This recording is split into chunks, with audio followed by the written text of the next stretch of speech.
तो हेलो दोस्तों, स्वागत है आपका हमारे इस चैनल तेजस पैथ्रिक। तो आप सब कैसे हैं? आशा करते हैं कि आप सब मस्त होंगे, स्वस्थ होंगे और आप अपने पढ़ाई बहुत बेहतर तरीके से कर रहे होंगे।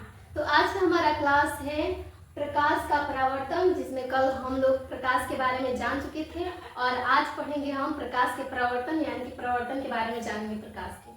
ठीक है, तो चलिए क्लास को शुरू करते हैं। तो हमारा आज का टॉपिक है प्रकाशीय माध्यम किसे कहते हैं।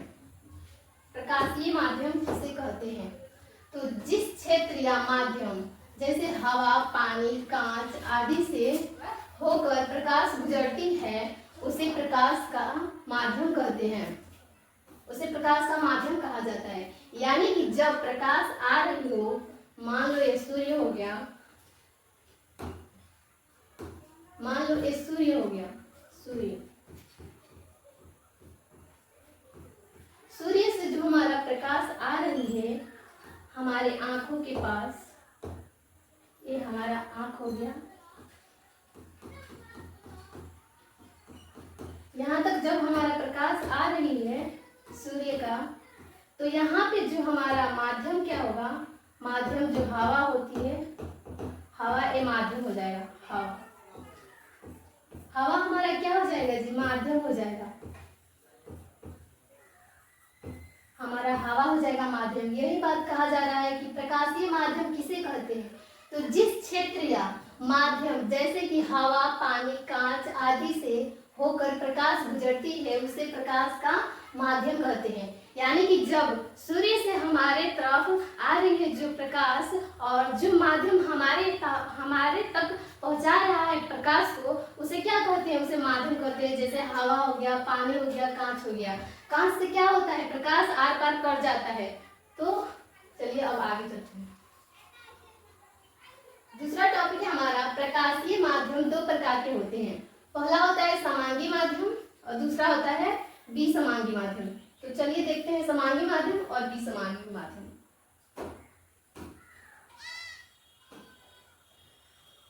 ठीक है, तो हमारा समांगी माध्यम कहता है कि एक ऐसा माध्यम है जिसका प्रत्येक भाग पर बनावट एवं गुण समान हो, समांगी माध्यम कहलाता है। जैसे जल और कांच, यानी कि एक ऐसा वस्तु जिसका आकार और गुण समान हो, जैसे कि हो जाएगा हमारा कांच।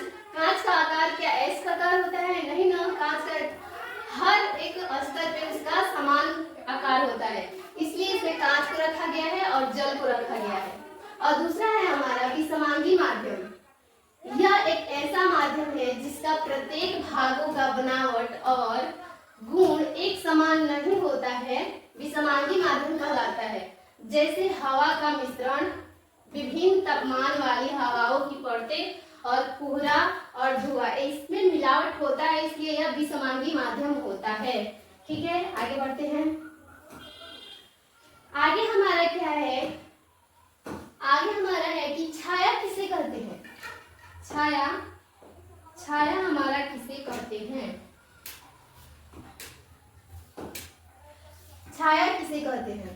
तो प्रकाश के गमन पथ पर जब अपारदर्शी वस्तु रख दिया जाता है तो प्रकाश उस अपारदर्शी वस्तु को पार नहीं कर पाता है, इसलिए वह अंधेरे क्षेत्र बन जाता है, उसे ही छाया कहते हैं।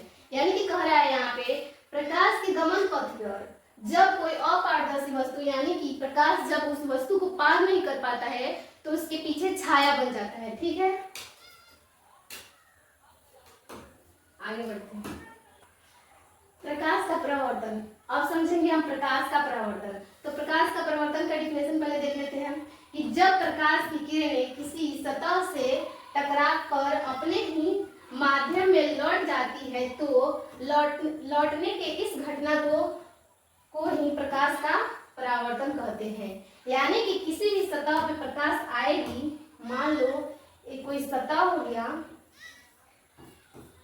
और यहाँ पे प्रकाश आती है, ये हमारा प्रकाश आती है और उतने ही कोण से लौट जाती है, उतने ही डिग्री पे लौट जाती है कोण बनाते हुए। इसी घटना को क्या कहते हैं जी? प्रकाश का परावर्तन यानी आपतित किरण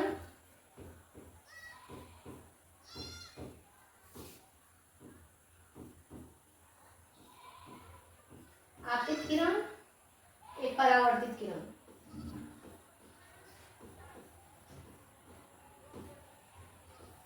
परावर्तित किरण,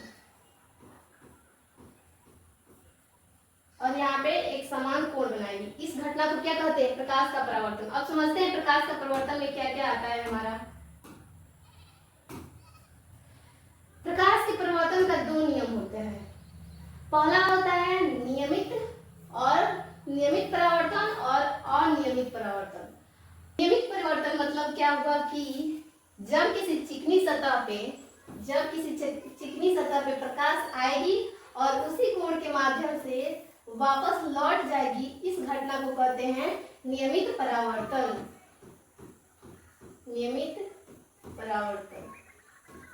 लेकिन अनियमित में क्या होता है कि किसी खुरदुरी सतह पे प्रकाश आती है और वापस चली जाती है, लेकिन पता ही नहीं चलता है कि कहां से निकली है। क्या होता है कि खुरदुरी सतह से आकर प्रकाश और उतने ही कोण की डिग्री पर जाती है, लेकिन अनियमित प्रकाश होती है। ठीक है, अब देखते हैं कि नियमित परावर्तन और अनियमित परावर्तन क्या होता है। जो हमारा है नियमित परावर्तन, इसमें क्या है कि जब प्रकाश की किरणें चिकनी और चमकीली सतह पर पड़ती है तो नियमित रूप से परावर्तित हो जाती है। ऐसे परावर्तन को नियमित परावर्तन कहते हैं। यानी कि मान लीजिए कोई चिकनी सतह हो गई, ये हमारी चिकनी सतह हो गई, और यहाँ पे हमारा प्रकाश आएगा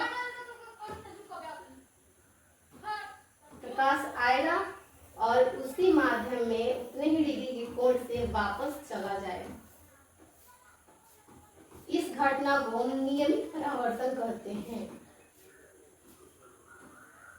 चला जाएगा, इस घटना को क्या कहते हैं जी? नियमित परावर्तन कहते हैं। यानी कि कोई चिकनी सतह है, वहां पे प्रकाश आती है और उसी माध्यम से वापस चली जाती है, यानी परावर्तित हो जाती है। इस माध्यम को नियमित परावर्तन कहते हैं। और अनियमित परावर्तन हमारा क्या हो जाएगा? अनियमित परावर्तन, जब प्रकाश की किरणें रुखड़ी और चमकीली सतह पर पड़ती है तो अनियमित रूप से परावर्तित हो जाती है। ऐसी परावर्तन को अनियमित परावर्तन कहते हैं। जैसे देखिएगा, यहाँ पे खुरदुरी सतह हो गई और यहाँ पे प्रकाश आएगी,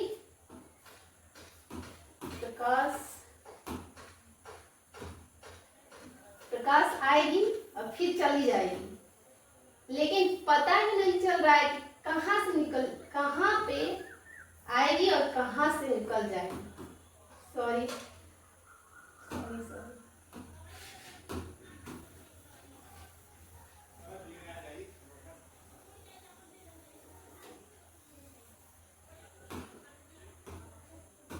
तो हमारा अनियमित परावर्तन में क्या होगा कि खुरदुरी सतह होगी और इस पे प्रकाश आएगी और फिर चली जाएगी। इसको कहते हैं अनियमित परावर्तन। इसको क्या कहते हैं जी? अनियमित परावर्तन। अनियमित परावर्तन। ठीक है, आगे चलते हैं। आगे क्या है कि हमारा समतल दर्पण से प्रकाश का परावर्तन से आप क्या समझते हैं? यानी कि समतल दर्पण में देखते हैं कि प्रकाश का हमारा परावर्तन कैसे हो रहा है, ये समझेंगे इसमें। तो पहला इसमें डिफिनेशन क्या है कि जब प्रकाश की किरणें समतल दर्पण के परावर्तक सतह पर पड़ती है तो निश्चित नियमानुसार परावर्तित हो जाती है। इससे प्रकाश का परावर्तन नियम कहते हैं। यहाँ पे फिगर के माध्यम से समझिएगा कि ये जो हमारा समतल दर्पण हो गया, मान लेते हैं हमारा समतल दर्पण हो गया, और यहाँ पे प्रकाश आती है और फिर चली जाती है।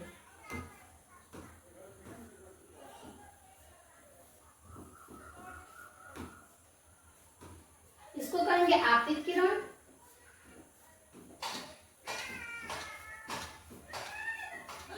आपतित किरण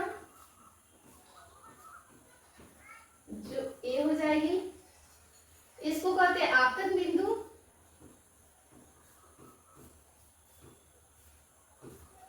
आपतन बिंदु, और इसको कहते हैं परावर्तित किरण।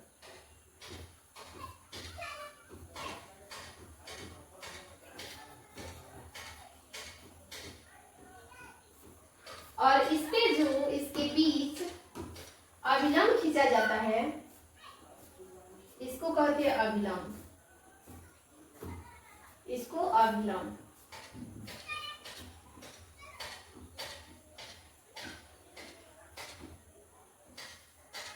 जिसे एम से दर्शाते हैं, इसे बी से दर्शाते हैं और इसे ओ से। इस घटना को ही कहते हैं प्रकाश का परावर्तन। और इस घटना को हम समतल दर्पण में आपको दिखा दिए हैं। अब आगे चलते हैं, देखते हैं कि इसमें आपतित किरण किसे कहते हैं, आपतन बिंदु किसे कहते हैं, अभिलंब किसे कहते हैं और परावर्तित किरण किसे कहते हैं।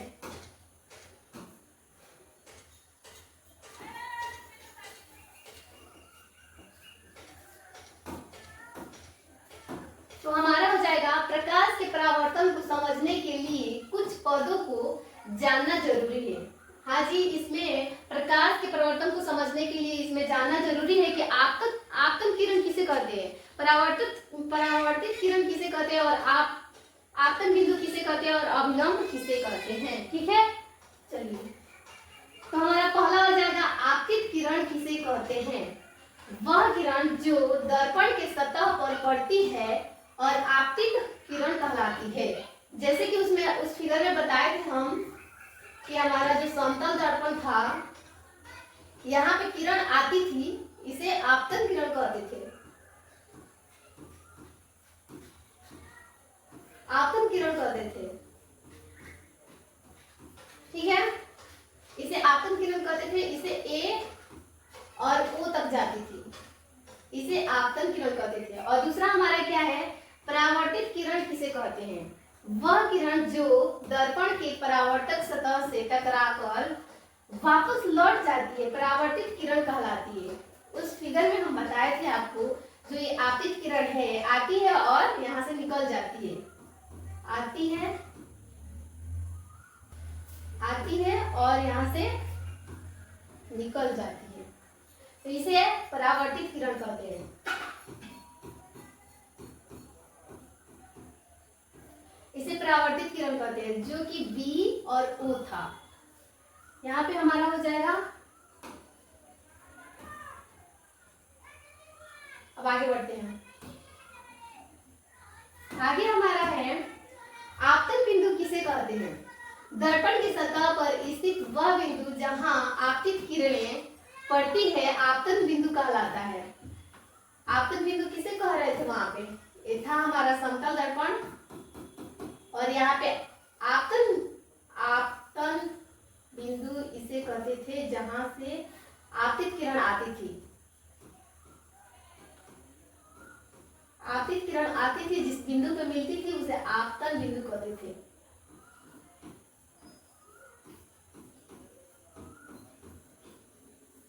इसे आपतन बिंदु कहते थे और इसको ओ से दर्शाते थे। ठीक है, और चौथा हमारा है अभिलंब किसे कहते हैं। तो वह सीधी रेखा जो दर्पण के आपतन बिंदु पर लंब होता है, अभिलंब कहलाता है। हाँ जी, यहाँ पे जो हमारा था आपतन बिंदु और जो आती थी आपतित किरण, वो परावर्तित हो जाती थी और इसके बीच जो लंब डाला जाता था, इसे अभिलंब कहा जाता था, अभिलंब, जिसे एम से दर्शाते थे। ठीक है, और आगे कह रहा है हमारा आपतन कोण किसे कहते हैं। तो आपतन कोण हमारा क्या हो जाएगा, आपतन कोण, आपतित किरण अभिलंब के साथ आपतन बिंदु पर जो कोण बनाती है, आपतन कोण कहलाती है। यानी जो हमारा आ रही है जो किरणें, आपतित किरण जो यहाँ पे अभिलंब के साथ यहाँ पे कोण बना रही है, इसे किससे दर्शाते हैं जी, आई से दर्शाते हैं। आपतित किरण हो जाएगी, इसलिए यहाँ पे आपतन कोण बनाएगी। ठीक है, और आगे चलते हैं। जो हमारा परावर्तित हो जाएगी, परावर्तन कोण किसे कहते हैं? परावर्तन किरण अभिलंब के साथ आपतन बिंदु पर जो कोण बनाती है वह कोण परावर्तन कोण कहलाता है।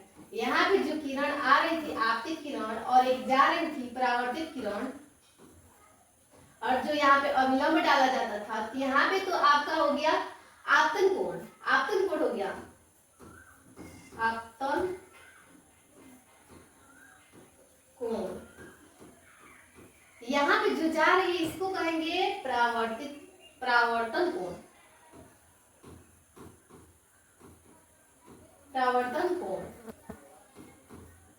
जिसे किससे दर्शाते हैं जी? जिसे आर से दर्शाते हैं, आर से। ठीक है, अब हमारा प्रकाश के परावर्तन का कुछ नियम देख लेते हैं कि कितने नियम होते हैं प्रकाश के परावर्तन का। तो हमारा प्रकाश का जो परावर्तन है उसका 2 नियम होता है। प्रकाश का परावर्तन के कितने नियम होते हैं? प्रकाश के परावर्तन का हमारा 2 नियम होता है। पहला होता है आपतित किरण, परावर्तित किरण तथा आपतन बिंदु पर डाला गया अभिलंब सभी एक ही समतल में होते हैं। इसे क्या कहते हैं? इसे ही कहते हैं प्रकाश के परावर्तन, यानी कि आपतन बिंदु पर तीनों आके मिलेगा। आपतित किरण, परावर्तित किरण और डाला गया अभिलंब तीनों कहाँ मिल रहा है? आपतन बिंदु पर। आपतन बिंदु पे आके मिल रहा है। इस घटना को पहला प्रकाश का परावर्तन कहेंगे, और दूसरा हमारा क्या हो जाएगा? आपतन कोण परावर्तन कोण के बराबर होता है, अर्थात आपतन कोण तथा परावर्तन कोण आर हो तो नियमानुसार हो जाएगा हमारा कोण आई बराबर कोण आर। कैसे? जैसे कि यहाँ पे हमारा समतल एक सतह था, यहाँ पे हमारी किरणें आ रही थी और एक जा रही थी। इसको आपतन कहा जाता था, आपतन किरण।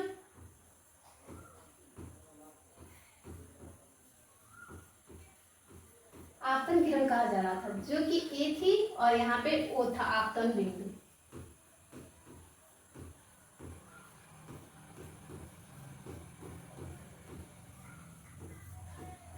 आपतन बिंदु, और यहाँ पे जो जा रही थी किरणें इसको कहते थे परावर्तित किरण। इसको बी माना जा रहा था, और यहाँ पे जो अभिलंब डाला गया था इसे अभिलंब कहा जाता था।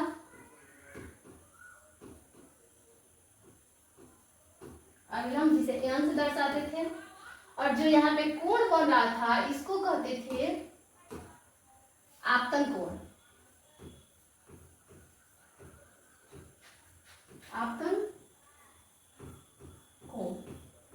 और यहाँ पे जो कोण बन रहा था इसे कहते थे परावर्तन कोण।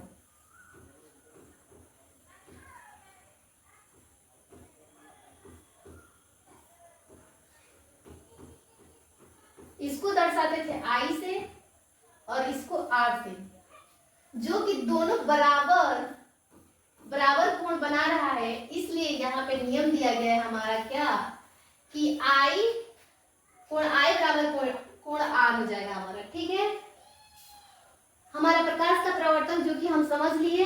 अब हम समझेंगे अगले वीडियो में क्या, प्रतिबिंब। अगले वीडियो में हम देखेंगे प्रतिबिंब।